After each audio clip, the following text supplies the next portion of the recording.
고린도전서 14장 1절 사랑을 추구하며 신령한 것들을 사모하되 특별히 예언을 하려고 하라. 방언을 말하는 자는 사람에게 하지 아니하고 하나님께 하나니 이는 알아듣는 자가 없고 영어로 비밀을 말함이라. 그러나 예언하는 자는 사람에게 말하여 덕을 세우며 권면하며 위로하는 것이요 방언을 말하는 자는 자기의 덕을 세우고 예언하는 자는 교회의 덕을 세우나니 나는 너희가 다 방언 말하기를 원하나 특별히 예언하기를 원하노라. 만일 방언을 말하는 자가 통역하여 교회의 덕을 세우지 아니하면 예언하는 자만 못하니라.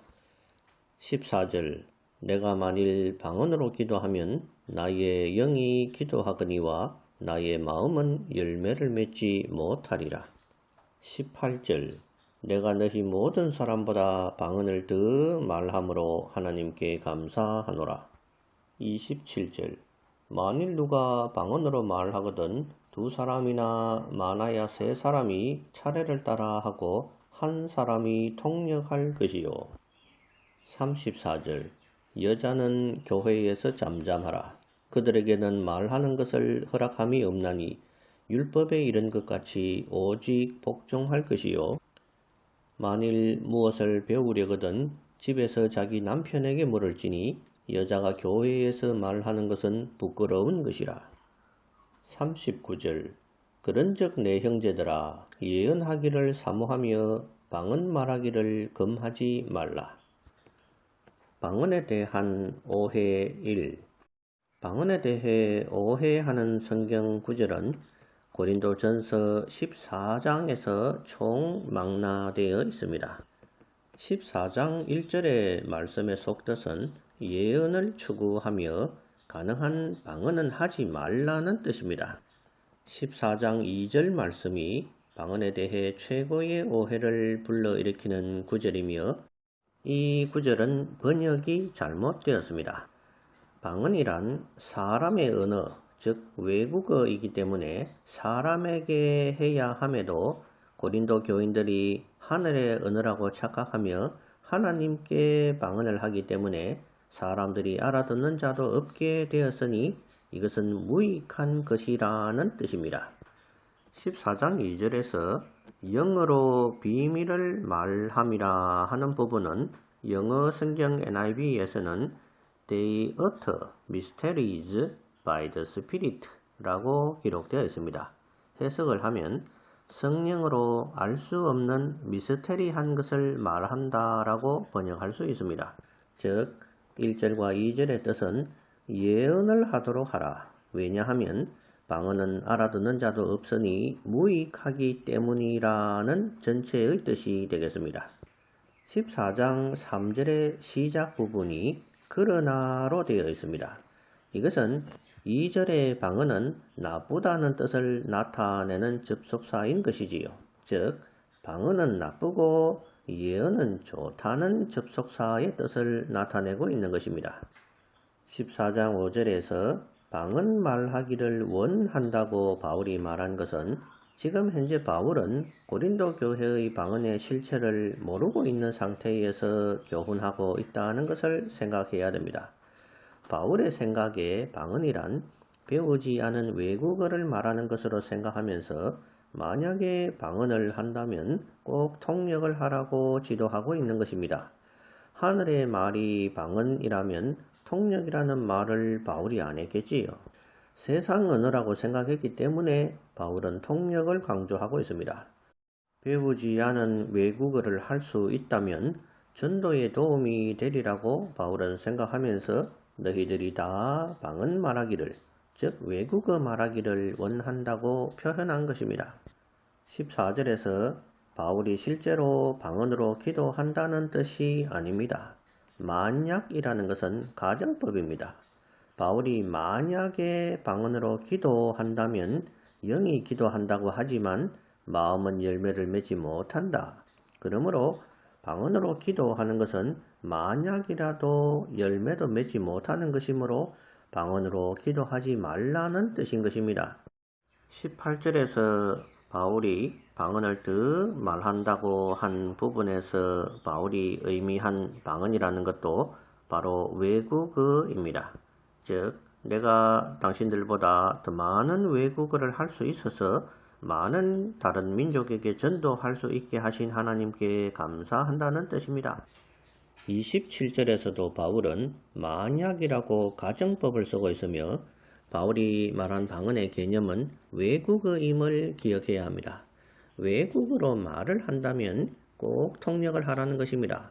바울은 현재 고린도 교회의 방언의 실체를 외국어라고만 이해하고 이런 교훈의 서신서를 쓰고 있는 것입니다. 39절에서 방언 말하기를 금하지 말라고 한 이유도 바울은 현재 고린도 교회의 방언이 외국어라고만 생각하고 교훈하고 있기 때문인 것입니다.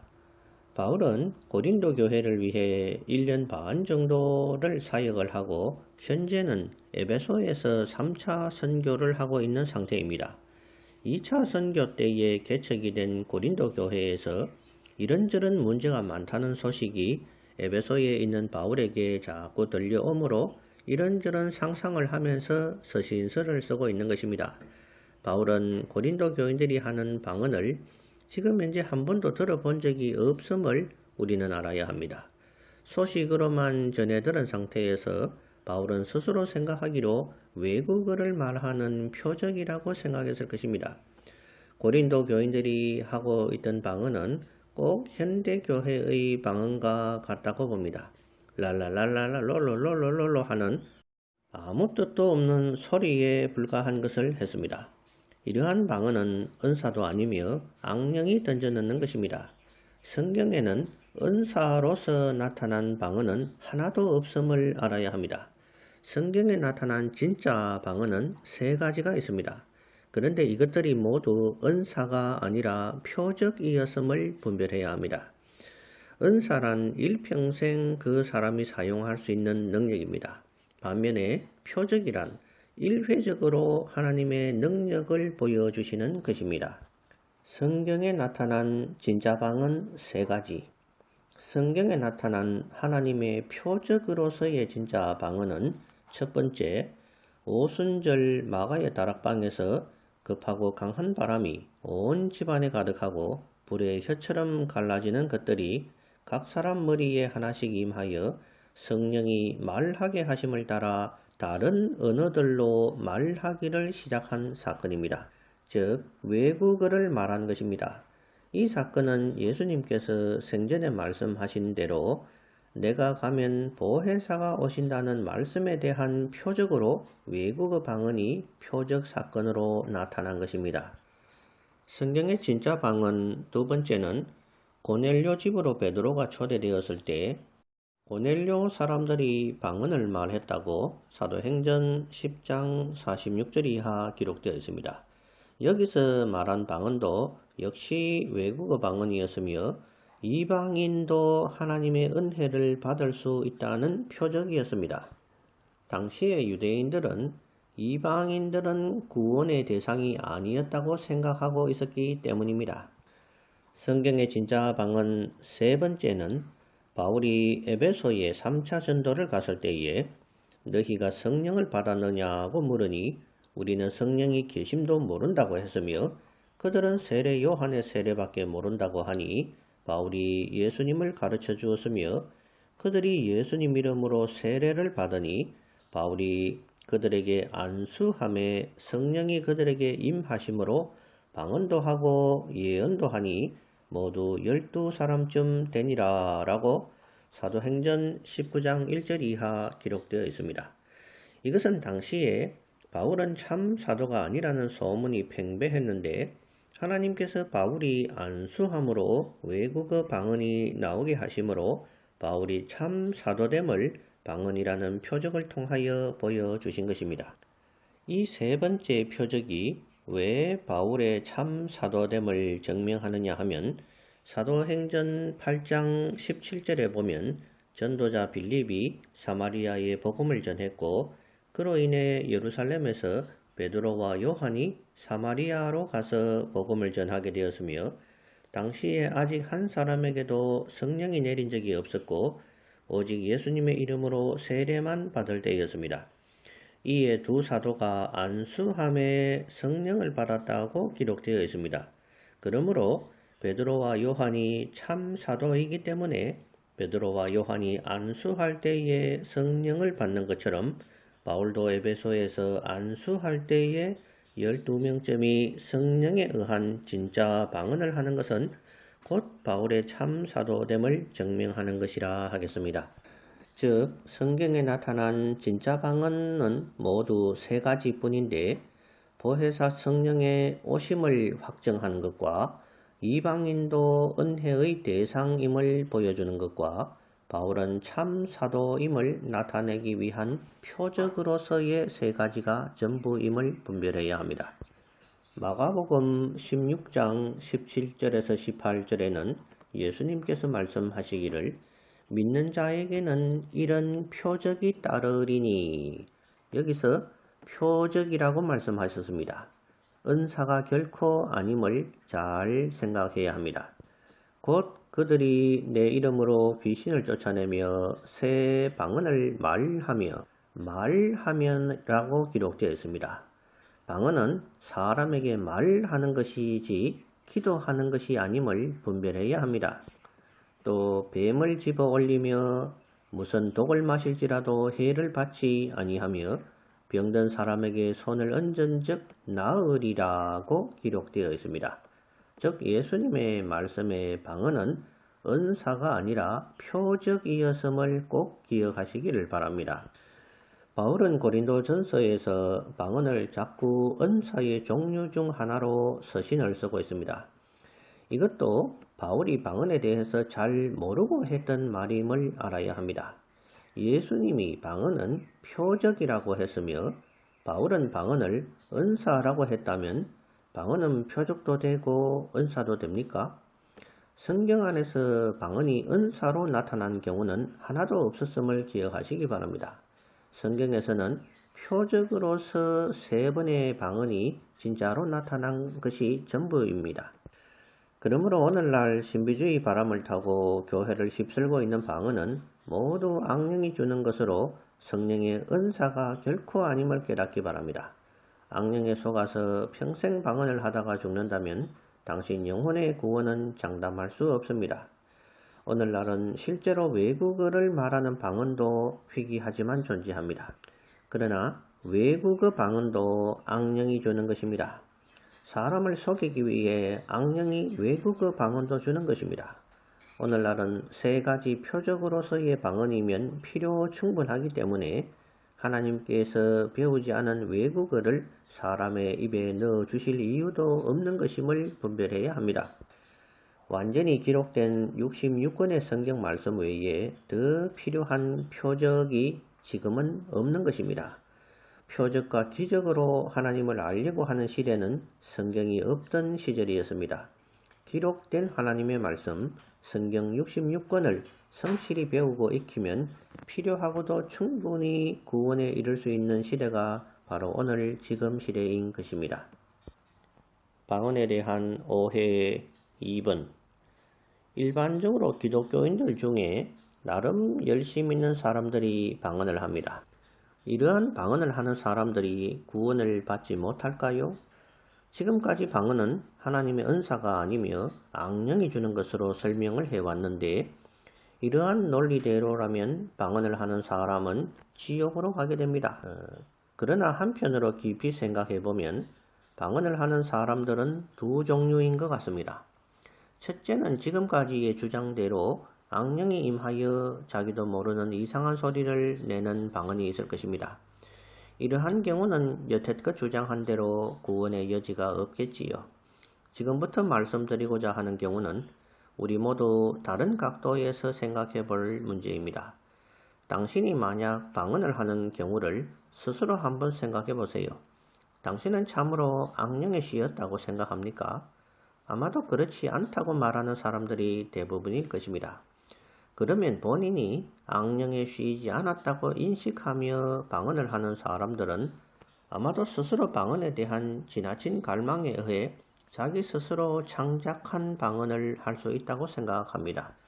예를 들어 어떤 집회에서 통성 기도를 할 때에 방언이라는 은사를 받고 싶은 소망이 지나쳐 스스로 무아지경에 빠져 자기 입에서 어느 순간 이상한 소리가 나왔을 때에 아하, 이것이 말로만 듣던 방언이로구나 하면서 스스로 감격해하며 방언을 해오는 경우가 대부분이 아닐까 생각합니다.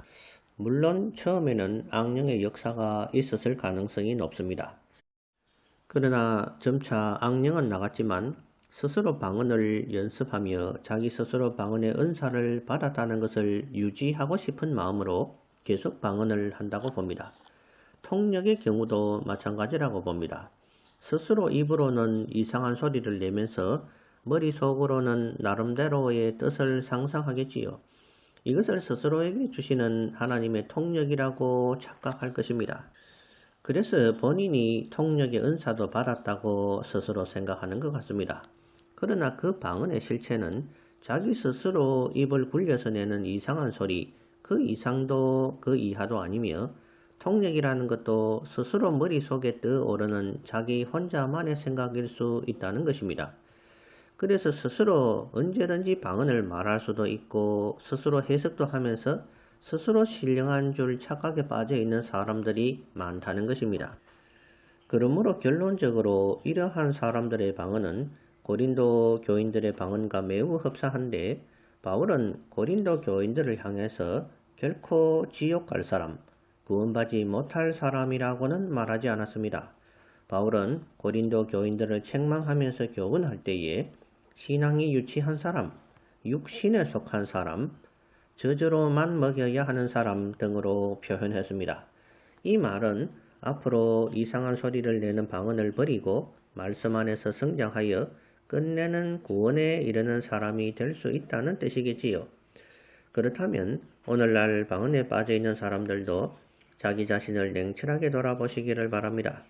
정말 어떤 악령의 힘으로 방언을 하고 있는지 아니면 자기 의지를 가지고 스스로 혀를 굴려 이상한 소리를 만들어내고 있는지 만약 당신이 스스로 소리를 만들어내는 부류의 사람이라면 그러한 어리석은 일은 지금 당장 내려놓고 말씀으로 돌아오기를 기원합니다. 말씀을 성실히 배우고 익혀 준행하는 것이 가장 신령한 일임을 깊이 깨닫는 우리 모두가 되시기를 주님 안에서 기원합니다. 방언에 대한 오해 3번. 방언은 위험한 것입니다. 어떤 사람들은 방언을 반대하면 성령 회방죄에 걸려 지옥 간다고 말합니다. 방언이 가짜라면 방언이 옳다고 주장하는 사람이야말로 성령 회방죄가 될 수 있는 것이지요. 방언을 안 하고 성경대로 살면 천국 가는데 아무런 문제가 없습니다. 그런데 방언을 했는데 그것이 악령의 방언이었다면 당신의 구원은 장담할 수 없습니다. 왜냐하면 죽을 때까지 악령에게 속아서 가짜 방언이 진짜인 줄 알고 살다가 죽었다면 죽을 때까지 악령에게 속은 사람이 되는 것입니다. 죽을 때까지 악령에게 속은 사람이 과연 하나님의 구원을 받을 사람일까요? 하나님께서 구원하실 사람이라면 하나님께서 그가 생전에 잘못 알고 있는 진리가 있다면 누군가를 통해서라도 올바로 알게 해 주셨으리라고 생각합니다. 당신이 올바른 소리를 듣고도 동의하지 않고 스스로 믿고 싶은 대로 믿다가 죽는다면 아마도 당신은 구원받기로 예정된 사람이 아닐 가능성이 높은 것입니다. 한 가지 비유를 들겠습니다. 양보하고 또 양보해서 방언의 절반이 옳다고 가정하면서 다음에 비유를 합니다. 당신이 어떤 식당에 갔는데 그 식당에서 밥을 먹은 사람은 반은 죽고 반은 사는 식당입니다. 그러면 당신은 그 식당에서 밥을 먹겠습니까? 아마도 아무도 안 먹을 것입니다. 방언은 바로 이렇습니다. 방언을 안 하면 구원을 받는데 아무런 지장이 없음에도 불구하고 굳이 방언을 해서 구원을 장담받지 못하는 어리석은 삶을 살아야 되겠습니까? 방언을 해도 하나님 보시기에 아무것도 아니며 안 해도 아무것도 아닙니다. 그렇다면 굳이 위험한 방언을 하면서 당신이 지옥 갈 짓은 아예 하지 않기를 주님 안에서 기원합니다.